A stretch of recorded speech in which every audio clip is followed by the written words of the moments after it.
Okay, everybody, I want you to check out this awesome box right here. This is the YesWelder FIRSTESS CT2050. It's a 7-in-1 multi-function welder and cutter. I'm going to be hosting a welding seminar for the Tri-City Cruisers Car Club on Thursday, and we'll be featuring the FIRSTESS CT2050 and the brand new DP200 and the standby YWM 200, along with my workhorses, the Flux 135 Flux Core welder and the Cut 55 DS Pro plasma cutter. So several of these machines are rated for 220. Matter of fact, the only one that is just a 110 only is the Flux 135. Every other machine I have will run 220. So I asked Zoe, my contact at YesWelder, if she could provide us with a extension cord for 220 volts, because I don't know what kind of outlets we have at the shop where we're doing our seminar. So she sent me the 40-foot YesWelder extension cord, and this is a substantial extension cord, and I think it's rated at 50 amps, so it'll take care of all these welders that we have well within their power range. So I'll be plugging in the CT2050 through this cord because I am not real close to a wall socket. Look at that bad boy.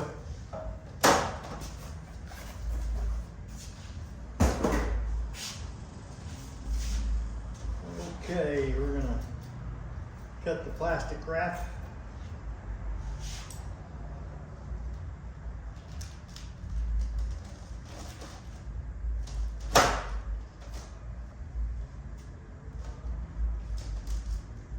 It has a 3-prong straight blades. Sometimes you see one with one straight blade and one sideways blade.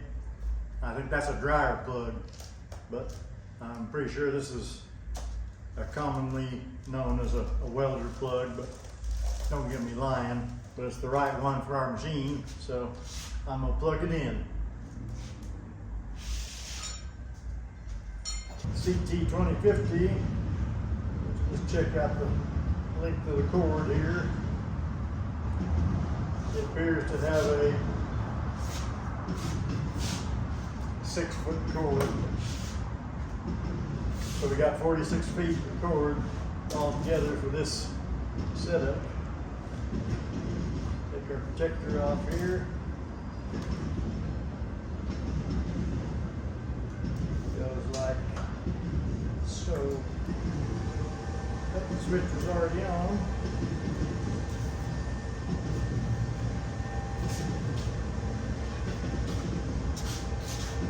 We have a pretty fancy screen similar to the DP200, only this is the absolute flagship of the YesWelder line.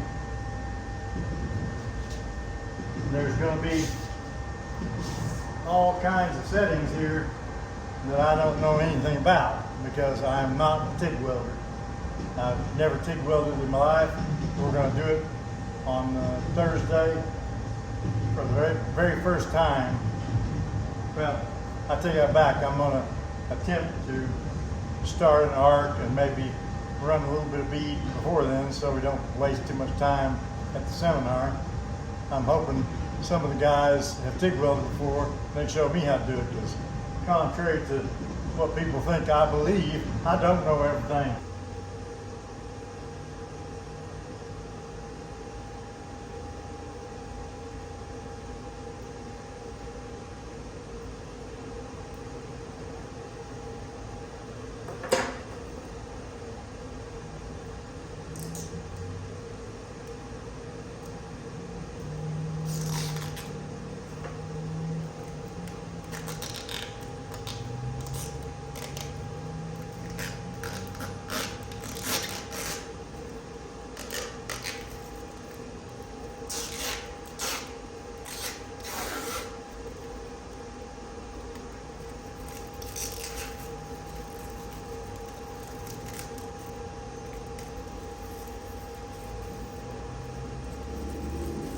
Okay, now our screen is clear and easy to see.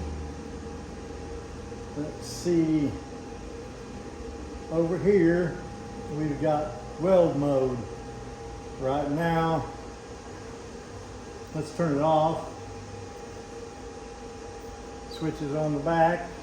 I've been feeling back here for the switch. I got my light and found it. It's right below the power cord is the switch. So I turn it off.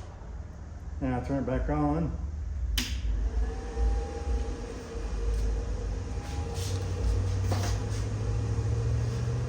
Now it defaults to AC TIG over here, and we have a center button.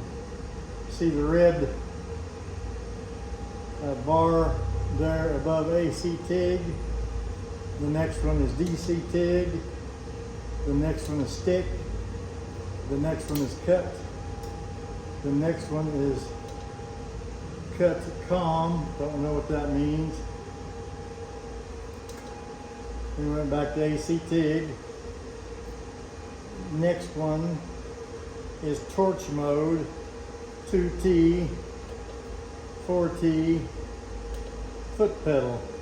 And it has a hookup for the foot pedal. I believe the foot pedal hookup is on the back of the machine. I saw a similar hookup to this on the back of the machine. And over here, we have, I guess, aluminum thickness. This one says weld position. I'm pushing it, but I don't know what it does.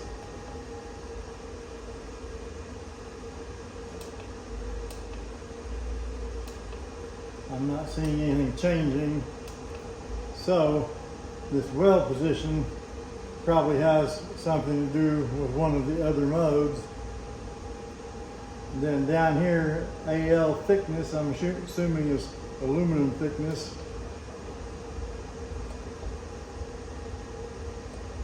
But once again, there's a lot about this machine that I don't know. So in the center is where you change things. Over here we're changing the, I guess those are amps. It's got an A there. Does it go to 200? Yeah, it stops at 200. This is a 200 amp machine. So that's amps. Input voltage, 237 volts input. Let's switch to DC TIG and see how our numbers change. Okay, we've changed to 112 there. Still goes 200.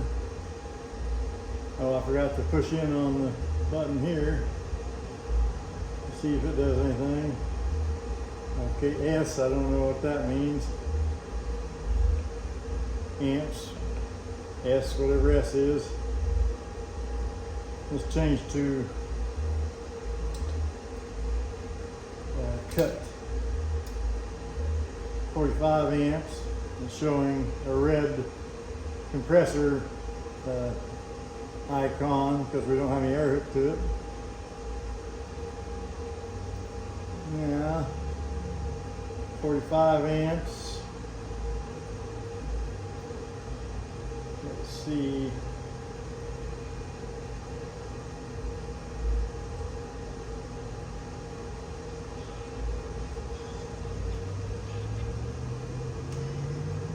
I guess 45 amps is the maximum there. It might go higher if it's hooked to air, but this machine has an air compressor built in, and that's what this cut COM is. Cut COM means it's going to run on its own compressor. I guess 45 is the max of the amps for the plasma cutter. So, go down here, warning, must disconnect plasma cutting torch when operating other processes. So take your plasma cutter torch off when you're doing stick welding or TIG welding. Now let's see what kind of accessories came with it. I'm going to turn it off and set it aside. Accessories bundle. Let's see what we have here. This is a plasma cutting torch. So we set that aside. This is an arc welding, stick welding stinger. Set it aside.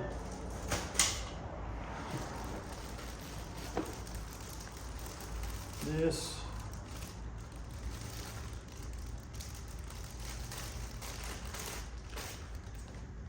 is a heavy duty ground clamp.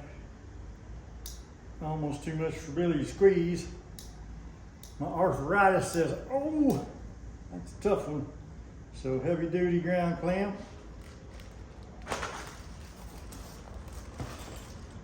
What we got here?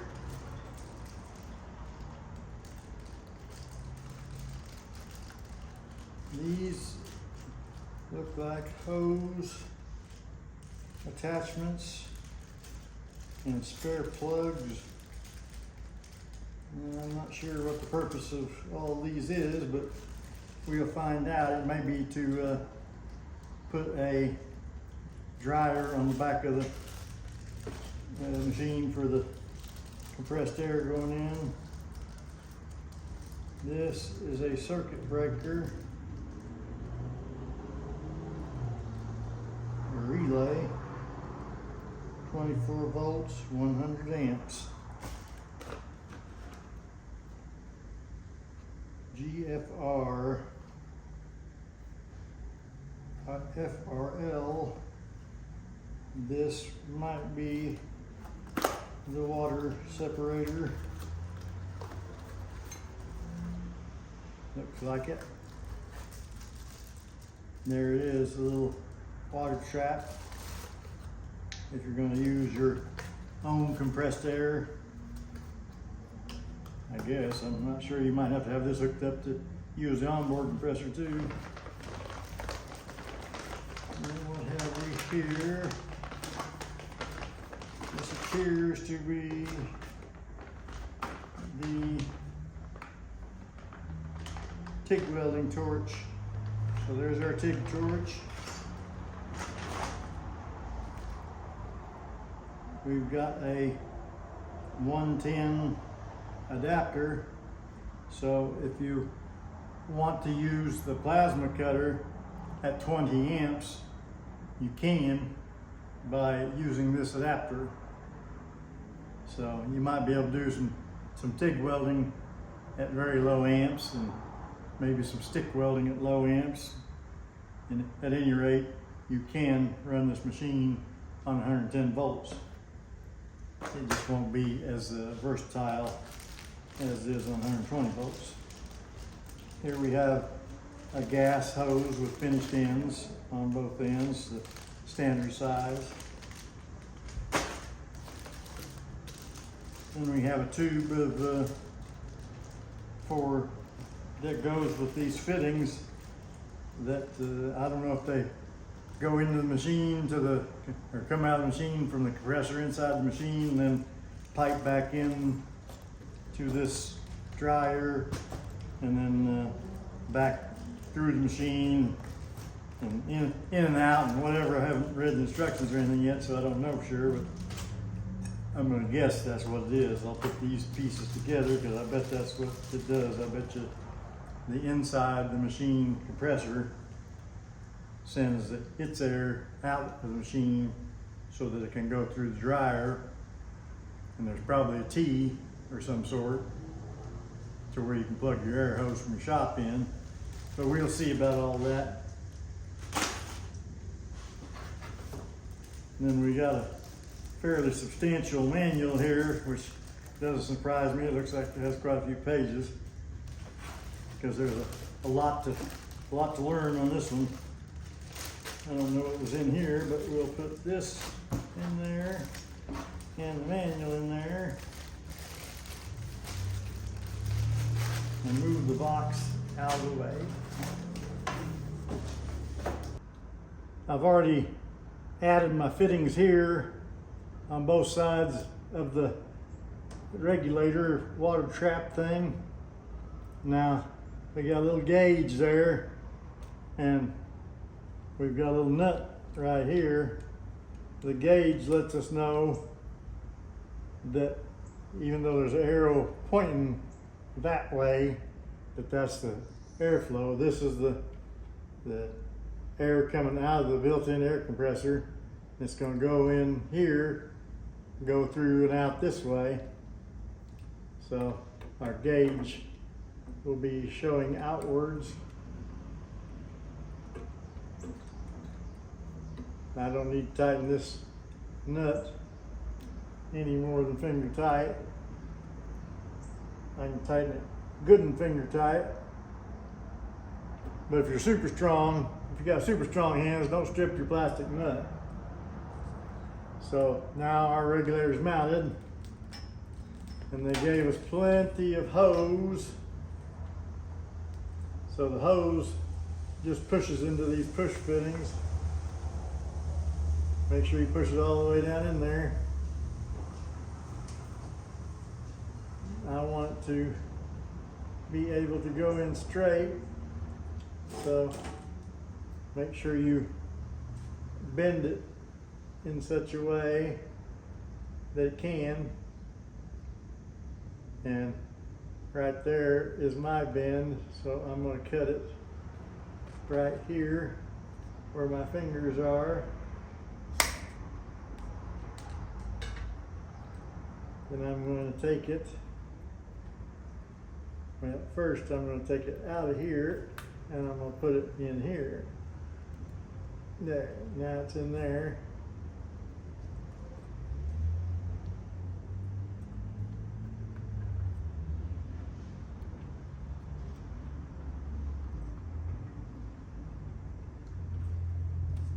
I'm not sure I like that. I don't like the way that's working out. So I'm going to push down on that, pull that out, push that, pull that out. And I'm going to push this in here. And I'm going to do a loop-de-loop.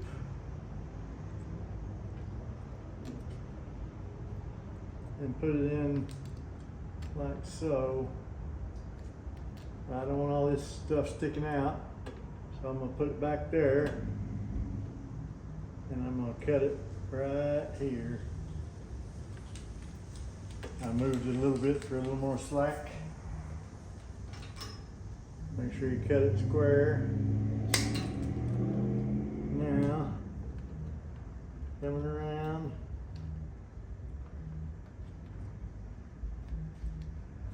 And pushing it in, and pushing it in, there.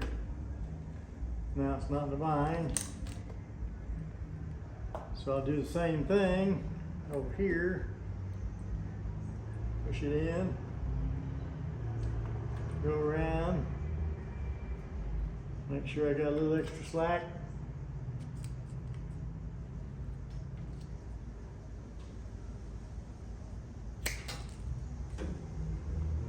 Put it back around.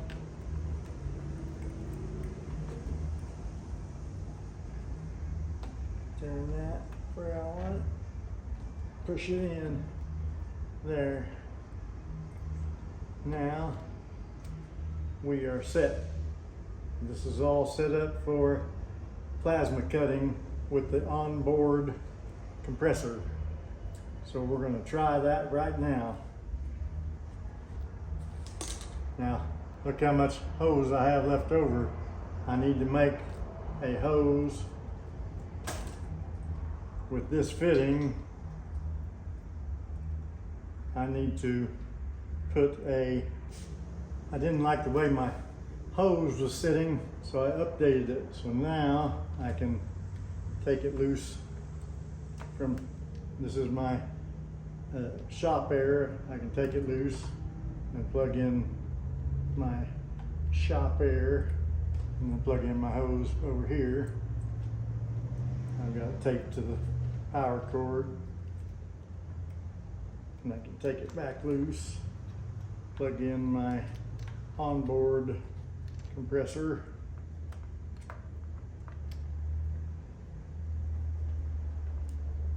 good to go. Stick that back up in, out of the way, good to go. Now this style tip will be better for gouging that I demonstrated. You know, you got your spot weld straight in, you put your tip at the side of the spot weld and blow the spot weld away, and it doesn't cut into your lower piece of metal and your outer piece of metal come right off. So that's a good looking tip for gouging. My other tip is big and fat, but it still works. Now plasma cutting cables are pretty long, and this one's no exception. It seems to be about 15 feet long. Let's see, where's our hookup for air? Not there. In there it is. Our air connection is protected.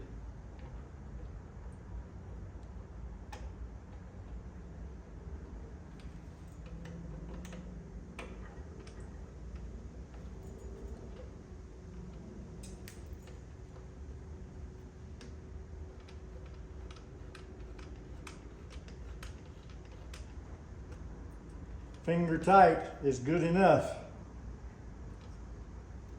Just as long as you aren't too strong.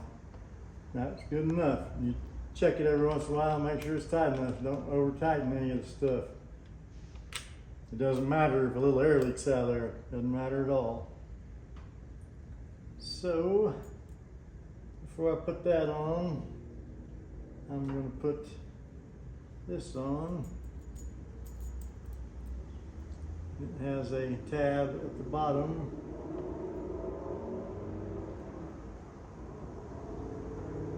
Sink it in there and tighten the thumb screw. No, it's not working.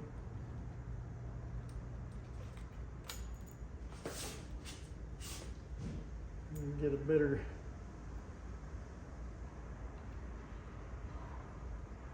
grip on it. Turn the thumb screw backwards till you feel the thread. There it is.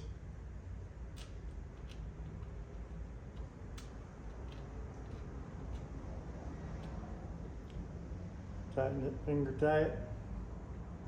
That's why it's called a thumb screw. Now we put on our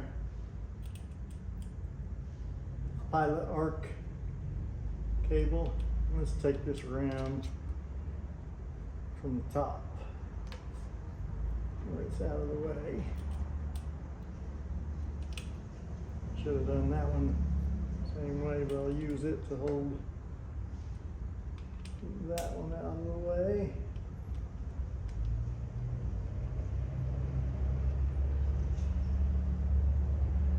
There, everything's good and tight and no wires hanging down here. Now this is going to be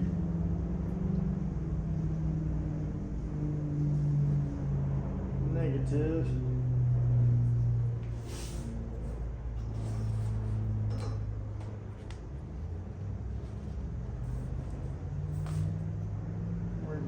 Go.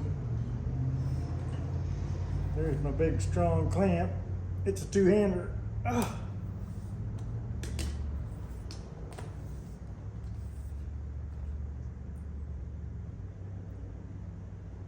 I like to go backwards with it a little bit and then put it in the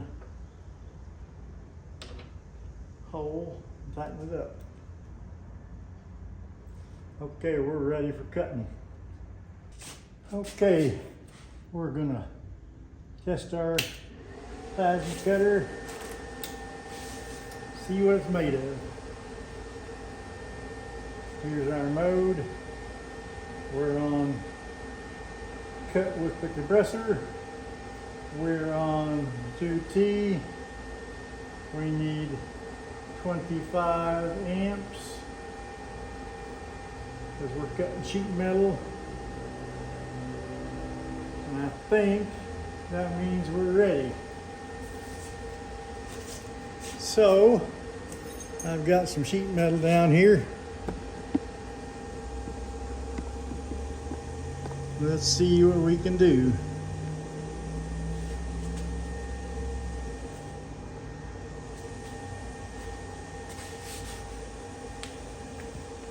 YesWelder has also provided me with some new MIG welding gloves. Real nice leather. Got the embossed leather YesWelder emblem on there. They didn't like seeing me wearing them cheapo Vulcan gloves, so they sent me some nicer ones. And these are very nice. Yep, they feel good. Now, let's get the gun. Be ready for action. Got a ground clamp on. Put my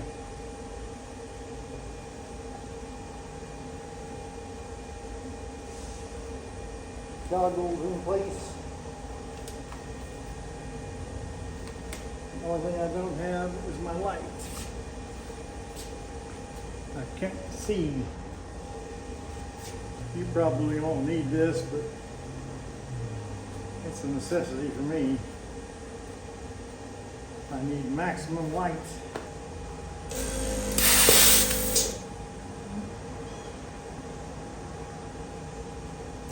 Here I'm having problems because something is not right. Little spoiler alert. I have the ground clamp in the wrong port. So I'm trying to cut without any ground.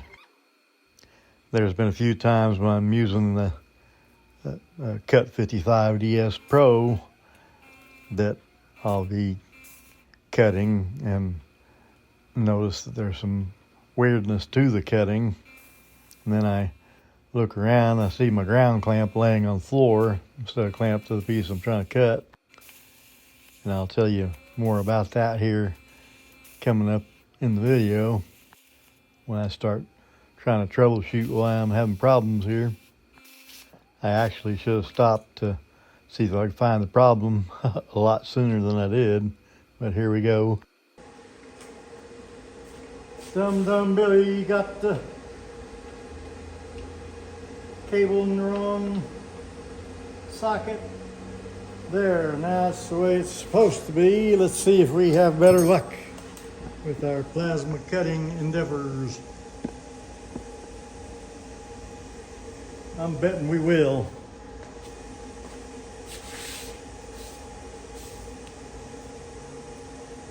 The thing about a pilot arc gun is you don't even have to have the ground on that metal to cut. That pilot arc is the ground, and it causes that electric fire to come out, and it can cut without the ground.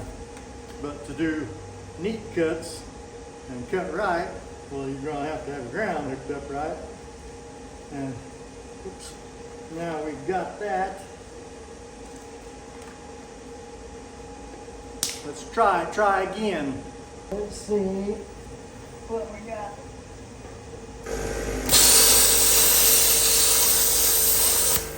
Oh, isn't that nice?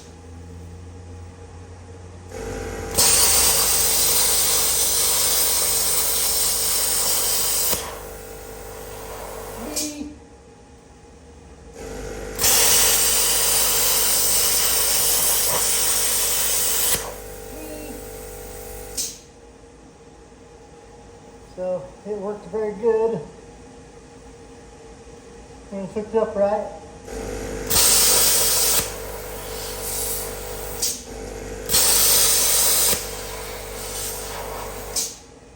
Let's see if I can do a better hole, a better circle than that. spot welds. Disappear in a hurry when you do that.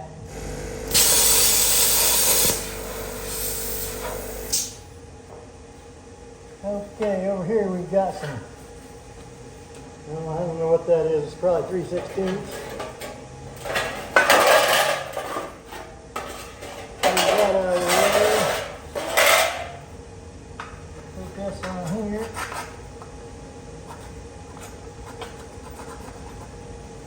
It's got some good ground to it. I'm going to crank her up to 45. There's our 45 as high as it goes, so I'm going to crank it up. And I'm going to come back here and turn my pressure up.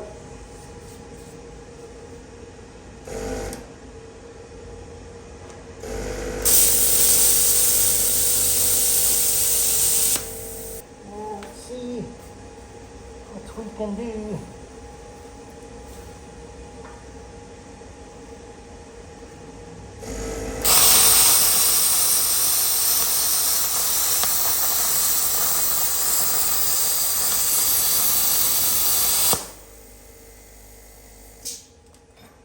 Nothing to it the way we do it. Cut that 3/16.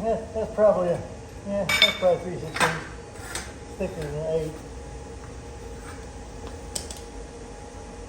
So that's my part 1 of the YesWelder FIRSTESS CT2050, and it's a 7-in-1 welding and cutting machine. So you've seen the cutting. Now we're going to next do stick welding, but that'll be in part 2. So our welding, our stick welding, and our TIG welding will be coming up in part 2.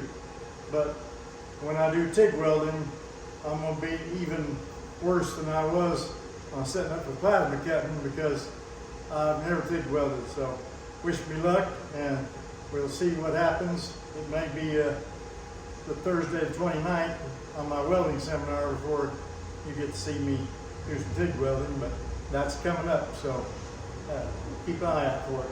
And please touch my like thingy, share it, and shizzle, and subscribe, damn it!